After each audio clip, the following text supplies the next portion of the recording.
Flagrantes da vida selvagem.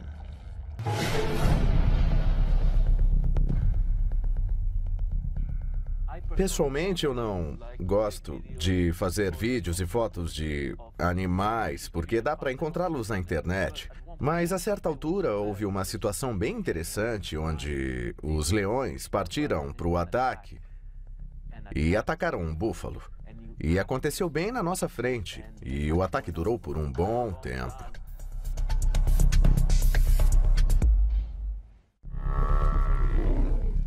Nossa, olha só. Ao acompanhar o ataque, pude ver centenas de búfalos correndo até o búfalo que estava sendo atacado pelo leão. Ao prosseguirmos, a filmagem ficou impressionante, a ponto de ficarmos com medo, porque os búfalos estavam prontos para atacar. Nosso carro estava logo atrás daquela cena.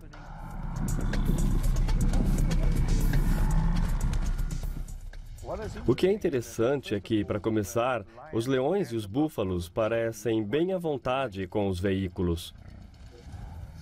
Como os leões conseguiram pegar esse búfalo para começar, já que tantos outros búfalos acabaram voltando? Há duas possibilidades.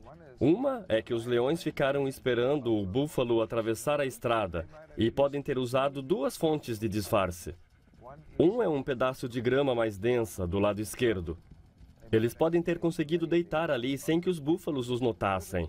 Ou usaram os veículos como disfarce, e eu acho que isso é o mais provável. Os leões chegaram e se posicionaram para separar os búfalos, e nós assistimos isso. E então o ataque aconteceu bem diante do nosso carro.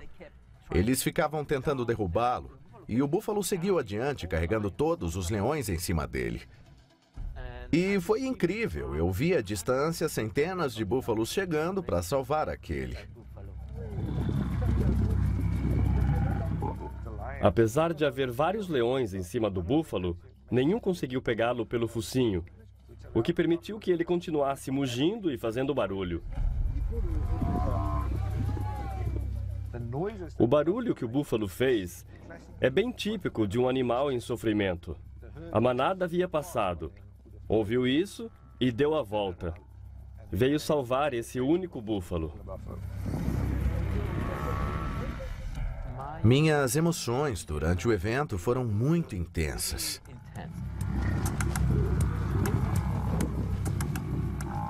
Ver tantos búfalos chegando para resgatá-lo foi impressionante. Nos sentimos bem pelo búfalo. E foi incrível. Por fim, ele conseguiu escapar. Fiquei muito surpreso. Não esperava aquilo de jeito nenhum.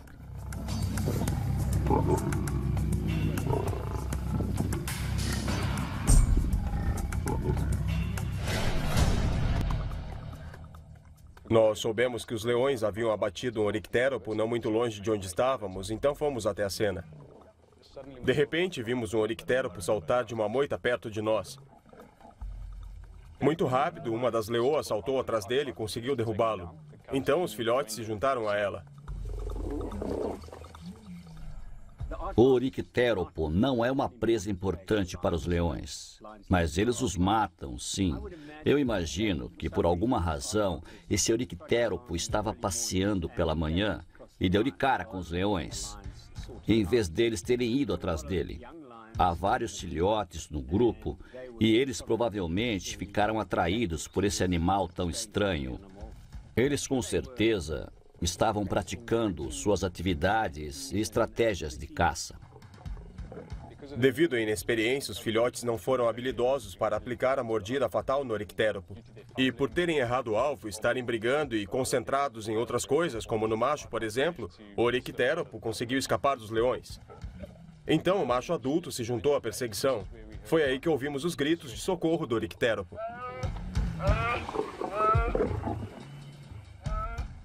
Fiquei muito interessado em ouvir os gritos de socorro do orictéropo. Eu nunca tinha ouvido antes. Me pergunto quanta gente já ouviu. Acho que é uma situação muito incomum. Gritos de socorro são um assunto interessante. Por que animais pedem socorro? Minha ideia é que um grito de socorro também pode atrair outros carnívoros. Se um animal menor pega uma presa e ela pede socorro e chega um animal maior, isso pode atrapalhar a caçada e dar à presa uma chance de escapar. O barulho que o orictéropo fez foi tipo de um balido profundo. E eu certamente não esperava ouvir aquele barulho vindo daquele bicho.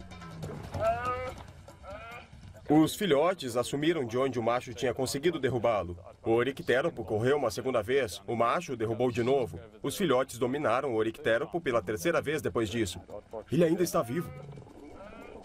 Eu não acreditei quando o orictéropo conseguiu se levantar e, arrastando 2 filhotes de cima dele, se arrastou para a segurança, para dentro de uma toca, e conseguiu escapar do bando de leões que ficou por ali parado, cheirando o buraco onde ele estava. Foi absolutamente incrível. Eu não acreditava. Havia uma quantidade enorme de sangue na cena. E pouco antes de entrar no buraco, ele tinha sido massacrado pelos leões, tinha levado uma surra e tanto. Eu já sou guia há 12 anos. E essa foi com certeza a cena mais singular que eu já vi. Não é uma coisa que a gente vê todo dia. Nunca devemos subestimar o que um animal é capaz de fazer quando está diante da morte.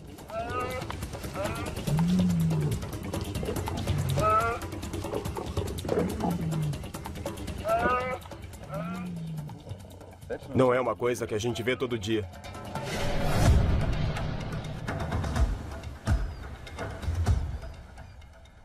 Estávamos caminhando num belo campo de lava, nessa ilha, e eu vi uma garça da lava, uma espécie endêmica. Ela evoluiu lá, é uma garça negra, o que é uma boa vantagem, pois ela caça e se alimenta por cima da lava. Por isso é chamada de garça da lava. É uma garça pequena, mais ou menos do tamanho de um corvo, e tem alguns parentes que vivem praticamente no mundo inteiro. Como é restrita às Ilhas Galápagos, é também conhecida como garça de Galápagos. Mas eu considero o nome garça da lava bem descritivo, porque ela sempre caça nos antigos fluxos de lava que formaram aquela ilha. As presas são bem coloridas. Os caranguejos são vermelhos e amarelos, e são bem bonitos, que dá para se ver de longe. Mas eles não ligam, ficam ali relaxados, reagem rápido ao movimento. Então, qualquer coisa que se aproxime, eles vão para a água, estão seguros debaixo d'água. Mas a garça tem a vantagem da camuflagem e consegue caçar esses caranguejos. Ela come uma variedade de itens menores, como peixe, mas acho que os caranguejos são bem fáceis de apanhar. A garça viu os caranguejos e devia estar com fome. Elas vão devagar, um passo de cada vez e param. Na hora certa, elas aceleram. Elas correm, pegam um e é o fim desse caranguejo. E elas sempre procuram o menor, aquele que elas conseguem pegar. Elas não pegam os maiores, mas os menores. Um caranguejo muito grande ela não consegue engolir, e mesmo que pudesse, suponho que acharia muito difícil digeri-lo. Então ela quebra as pernas dele, e é disso que ela se alimenta. A paisagem era difícil e eu precisava ser muito rápido. Por sorte, eu consegui prever o comportamento, o lugar. Uma sequência de caça é algo que a maioria dos cinegrafistas de vida selvagem está atrás. Eles sempre querem um comportamento de caça, uma sequência de caça. E eu fui capaz de filmar em meia hora uma sequência completa dessa garça da lava, pegando o caranguejo. Eu não esperava nada. Estava só filmando a lava e me divertindo. Então vi aquilo e, nossa... Tentei a sorte e foi bom. Porque filmei toda a cena, todo o comportamento. Foi uma bela recompensa depois de um longo dia nas ilhas.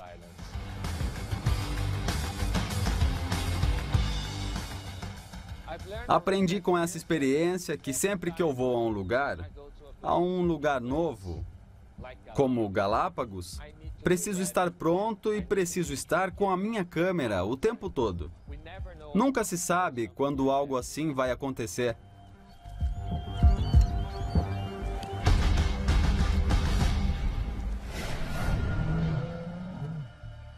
Estávamos voltando e eu percebi que o leão havia descido até o limite das pedras, que fica bem na beira da água, e lá embaixo dava para ver que havia um crocodilo ali por perto também. E o crocodilo afundou. E com isso, o leão entrou no rio e começou a atravessar.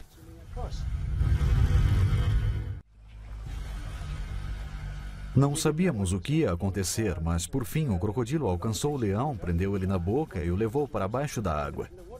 Não! O leão pulou na água, mas cometeu um erro, porque o crocodilo é projetado para nadar sem usar muita energia, enquanto o leão tem de se esforçar muito para ficar à tona e dar a volta no crocodilo.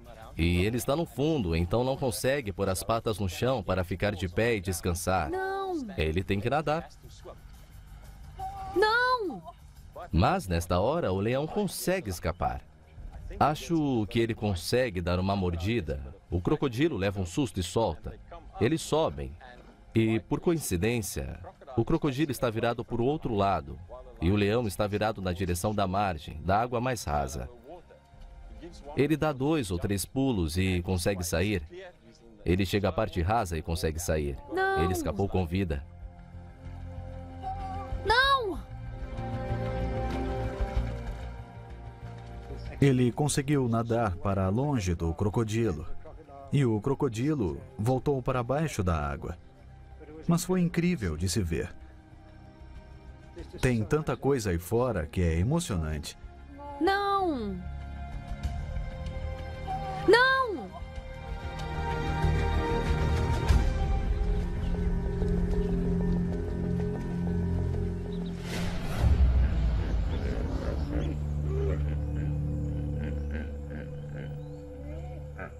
Estávamos na Tanzânia, na cratera Ngorongoro. Nosso guia recebeu uma mensagem por rádio de que havia um elefante do lado de uma lagoa. O elefante estava na beira da lagoa, comendo tranquilamente.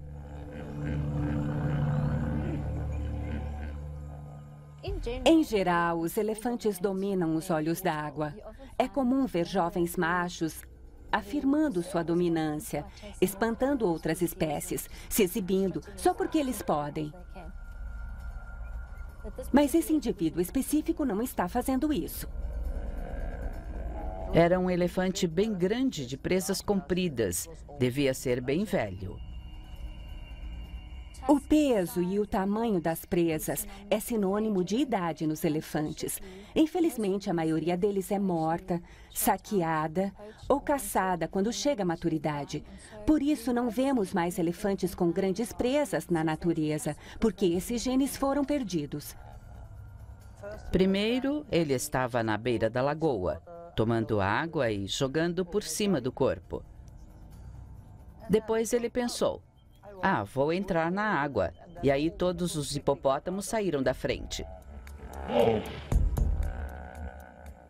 Os hipopótamos estavam tranquilos. De fato, nenhum deles naquele lago demonstrou ser qualquer ameaça para o elefante. O que é interessante, porque eles estão bem espremidos ali e ele é um pouco ameaçador. Eu, sinceramente, não temi pelo elefante, porque ele era muito grande. Mas temi que eles brigassem. Na verdade, eu fiquei bem surpresa que os hipopótamos foram tão tolerantes que não quiseram brigar. Geralmente, hipopótamos abrem as bocas e mostram os dentes para os adversários. Isso é ameaça o bastante. E eles começam a grunhir e roncar. Mas aqui não vemos nada disso.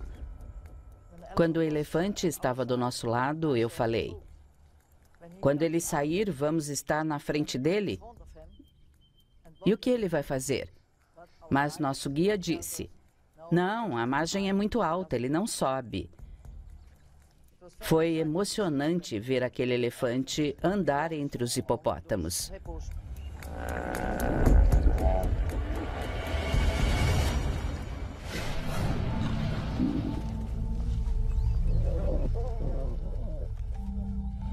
De manhã estávamos seguindo um bando de leões. É um bando residente chamado Nkuhumas. Sabíamos que havia uma leoa prenha. Ao entrar no local, vimos uma das leoas mais jovens brincando com alguma coisa. Não sabíamos bem o que era. E ao chegarmos mais perto, percebemos que era um filhote. Os olhos tinham acabado de abrir e ela o jogava como se fosse um brinquedo.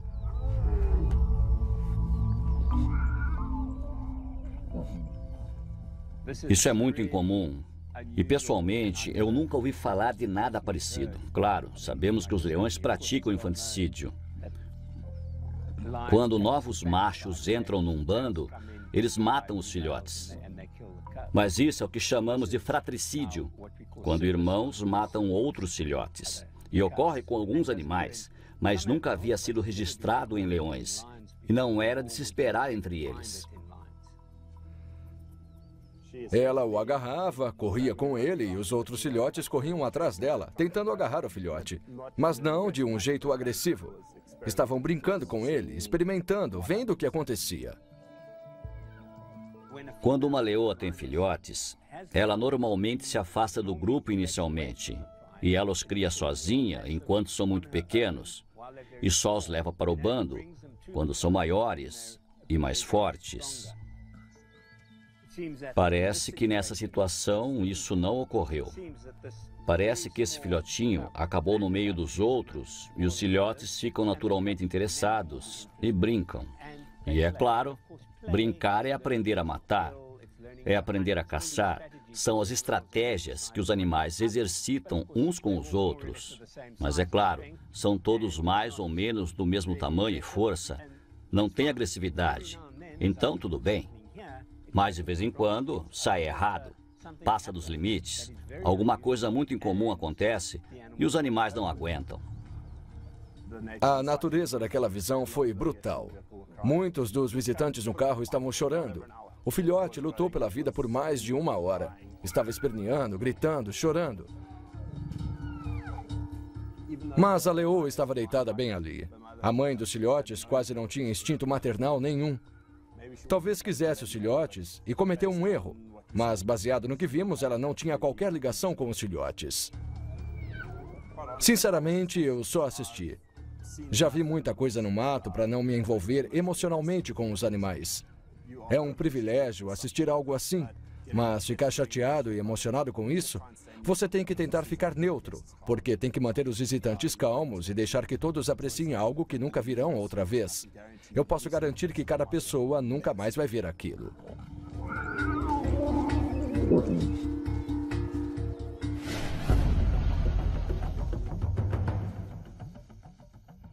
Tínhamos saído uma noite atrás de um leopardo macho.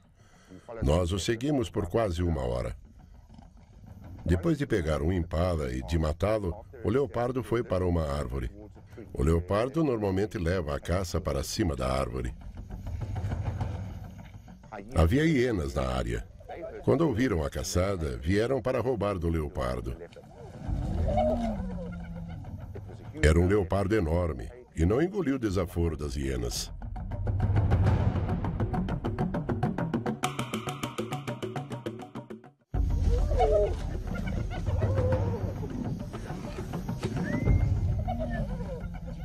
Conseguiu filmar, Mark? Você filmou? Aquele leopardo enfrentava o que viesse pela frente dele. Foi incomum. A segunda hiena chegou e começou uma guerra pela carcaça.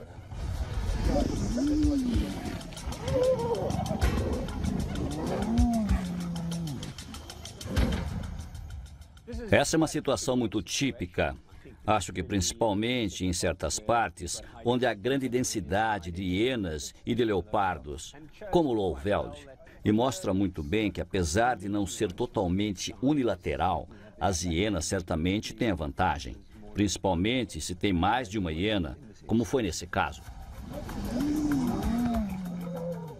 Se você olhar, a hiena estava na área e, na pressa de subir na árvore, ele foi para o lado errado. A árvore não era a melhor do mundo, mas ele tinha de ir para a árvore porque era uma emergência e falhou.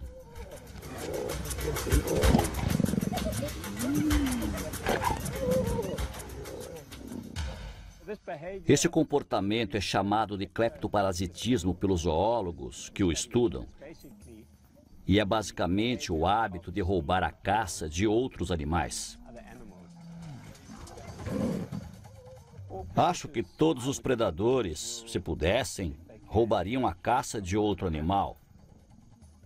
Não se leva em conta que um animal como o leopardo, em certos ambientes, Também pode perder muitas presas para outros carnívoros, especialmente as hienas.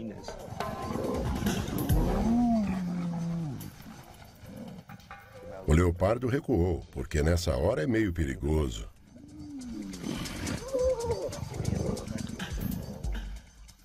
Já tinha visto um leopardo matar, mas isso foi incomum quando as hienas chegaram. Eu nunca tinha visto isso antes. Não fiquei perturbado, porque é a natureza. Estar lá para testemunhar foi especial.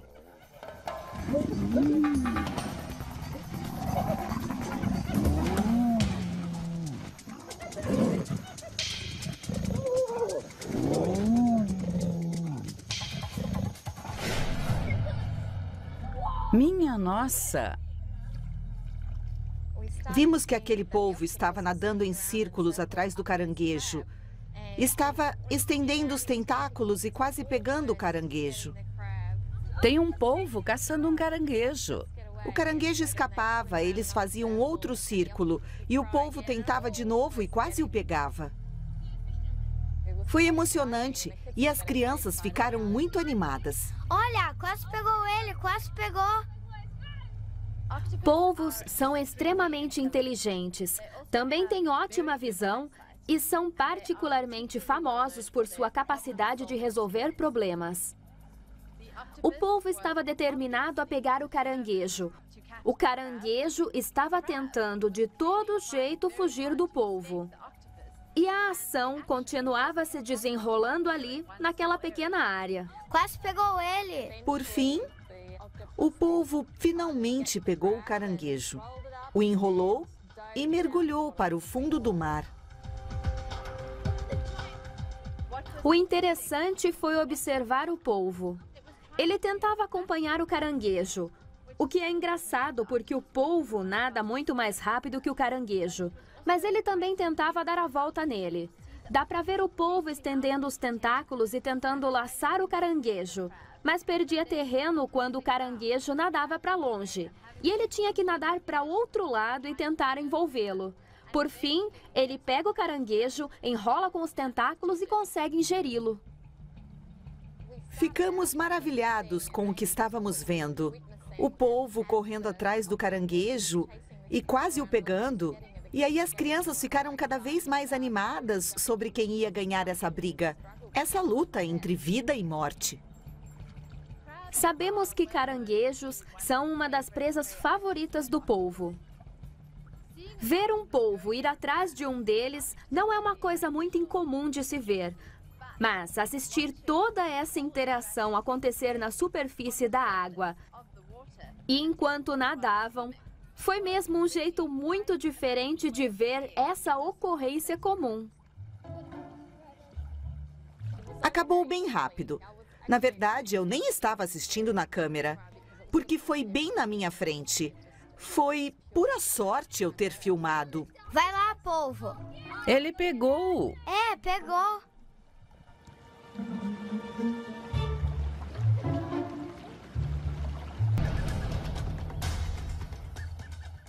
Vimos um açor canto pálido em cima da árvore.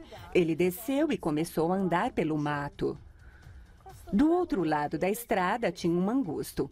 E logo em seguida, o mangusto atravessou a estrada na frente do carro, pulou e atacou. Acabou na mesma hora. Foi só quando assistimos o vídeo depois que vimos exatamente o que tinha acontecido. É só um borrão de movimentos e ficamos até sem fôlego depois disso. O açor cantor deve ter pego um camundongo ou algum roedor pequeno. Mangustos costumam comer vários animais pequenos, como insetos, e também roedores pequenos. E parece ter decidido que queria a comida que o milhafre pegou. O açor está tentando defender sua comida. Dá para ver a atitude de proteção claramente, onde ele tenta parecer o maior possível abrindo as asas. Mas o mangusto não cai nesse truque. Então, ele espanta o açor. E para um animal desse tamanho enfrentar uma ave de rapina que é maior do que ele, tem que ser um animal bem corajoso. O mangusto perdeu a briga e sumiu no mato. O Açor parecia relativamente calmo e chegou a espantar alguma coisa que, obviamente, era o que ele estava perseguindo no início.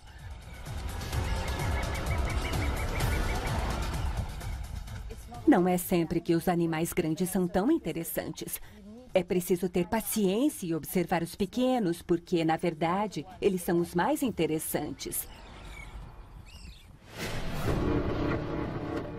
Separado de seu bando, um leão solitário e doente ataca um búfalo e se dá mal. A batalha épica e sangrenta prossegue por 1 hora, enquanto o predador desesperado ataca sua enorme presa. Mas no final, tanto o leão como o búfalo sucumbem aos ferimentos. Vamos ficar aqui esperando, tá ok? Sim, pode ser. Estávamos observando 2 leões havia 10 minutos, quando de repente um elefante saiu do mato. O elefante era bem pequeno. O problema é que estava sozinho. Não estava com o grupo, o que o tornou mais vulnerável. A gente se pergunta, primeiro, por que esse elefante estava sozinho. Não é um bebê, mas parece ser muito jovem. É meio intrigante pensar em onde o resto da manada está. O elefante vinha vindo e de repente parou. Virou para o lado dos leões, então achamos que sentiu o cheiro. Balançou a cabeça e aí ele investiu contra os leões.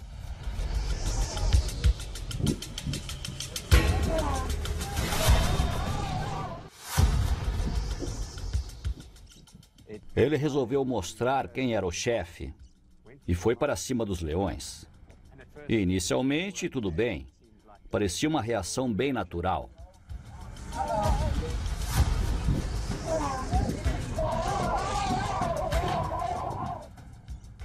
Medroso! Os 2 leões acordaram na mesma hora.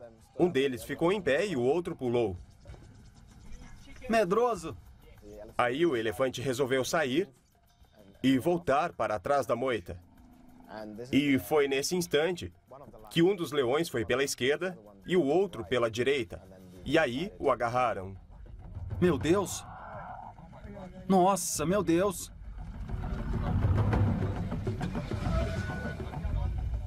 O aspecto cooperativo dessa caçada foi claro.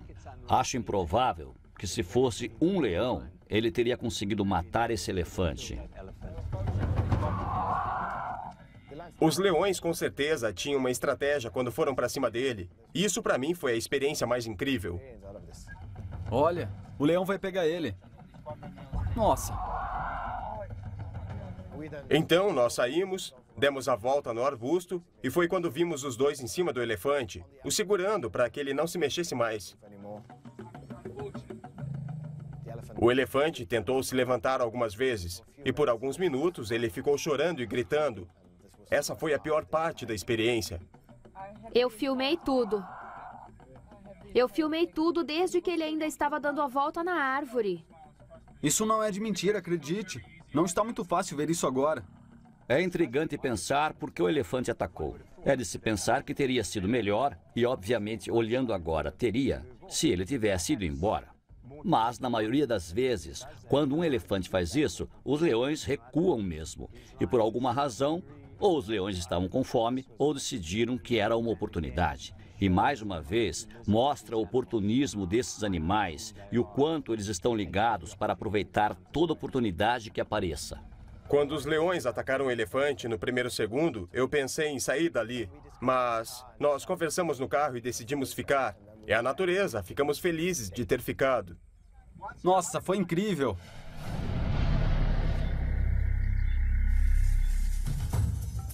É sempre legal ir para a área de Samburu e tentar encontrar uma gazela-girafa. Vê-las comendo é especial. Gazelas, girafas são animais peculiares. Elas ocorrem em uma parte muito pequena do mundo, predominantemente no nordeste da África, Etiópia e Somália. Quando você olha para uma delas, parece um impala, mas com o pescoço esticado. Esse pescoço esticado deu à gazela-girafa a capacidade de comer das árvores. E elas são muito especializadas nisso. Muitas pesquisas indicam que a gazela-girafa na natureza não toca na grama. Elas comem somente folhas, botões de flores e vagens. A gazela-girafa é um animal incrível, vive em lugares secos. Essa espécie evoluiu com um maxilar curto e uma face bem pequena e pontuda para se alimentar do alto das árvores.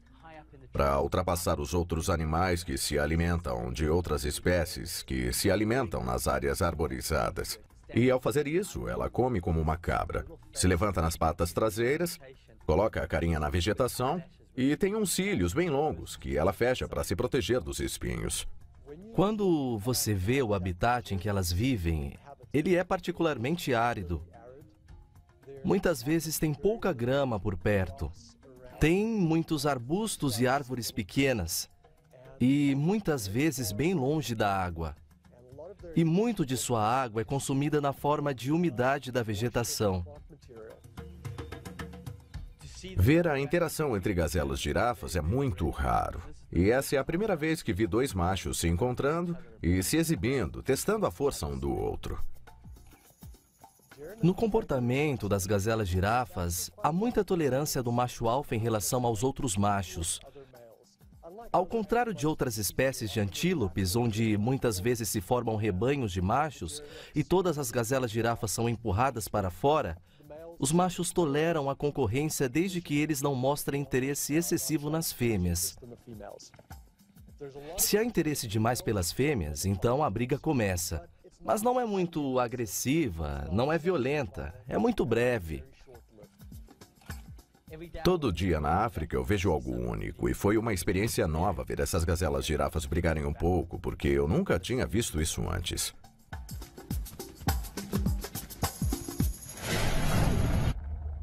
Eu queria mergulhar com tubarões grandes há muitos anos. E tive a sorte de conseguir programar uma expedição nas Ilhas Netuno de 4 dias, e foram dias incríveis. Havia tubarões enormes.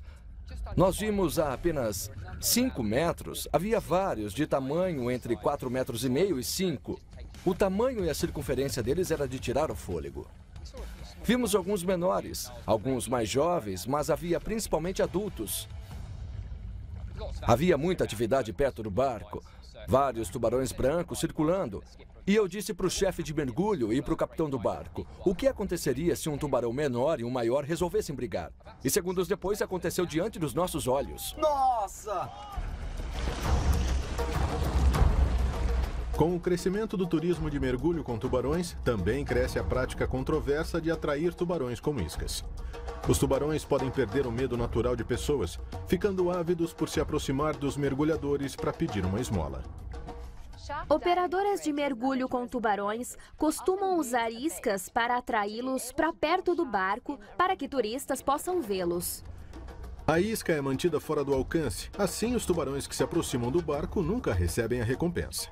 Mas espalhar barrigadas pela água é como distribuir doces, e os tubarões aprendem a associar barcos com comida de graça. Então, usar iscas e barrigadas influencia seu comportamento. Os tubarões são predadores. Eles são rápidos, são capazes e às vezes eles conseguem pegar a isca. Então, isso para mim tem potencial para condicionamento. Os barcos das operadoras de mergulho muitas vezes são a campainha do jantar para todos os tubarões da área. Eles sempre vão atrás deles em busca de uma refeição fácil. Há 2 tubarões brancos interessados na isca. É preciso muito para que um tubarão se comprometa. É muita energia, é uma série de movimentos, é uma decisão. Eu vi isso e vou pegar agora. E, obviamente, foi o que o tubarão maior fez. É claro, ou ele decidiu, eu vi o tubarão menor, ele está no caminho, ele vai pegar uma coisa que eu quero, eu preciso espantá-lo. Ou ele pensou, essa isca é algo que eu quero comer e eu vou atrás dela. Ficou claro que foi o tubarão maior quem tomou a decisão, assumiu o compromisso e chegou acertadamente, muito mais agressivo do que o menor, que foi atrás, desviou e acabou virando presa. Foi bem parecido com o que veríamos numa foca ou outro animal tentando escapar do tubarão, contorcendo o corpo, pulando, nadando para longe. Nossa! Só de ver a reação do chefe de mergulho e do capitão, ficou claro que era uma ocorrência única. Nossa! Essa experiência foi uma lição de humildade. Me senti insignificante em tamanho, mas vi um lado muito gracioso e pacífico nos tubarões brancos. Eles eram curiosos e não vi nenhuma agressividade, a não ser quando os dois se enfrentaram. Tubarões brancos são conhecidos pela curiosidade. Eles se aproximam dos barcos, de objetos no mar, e é incrível como fazem isso tão deliberada e calmamente. Dá para ver claramente a mudança de comportamento quando um tubarão branco está sendo agressivo. Seus movimentos são bruscos, mais rápidos, eles ficam mais empenhados, ao contrário de quando estão só curiosos, quando é um tipo de movimento mais lento, prudente, calmo e gentil.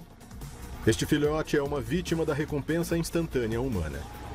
As iscas atrapalham a ordem natural, mas também dão aos mergulhadores uma ideia da beleza e da importância dos tubarões. Acho que já tive sorte por estar lá e ter visto, ainda mais por filmar tudo isso e poder compartilhar com o mundo. Faz a gente perceber, quando tubarões se enfrentam e brigam por alguma coisa, faz você pensar no quanto é insignificante na água. Nossa!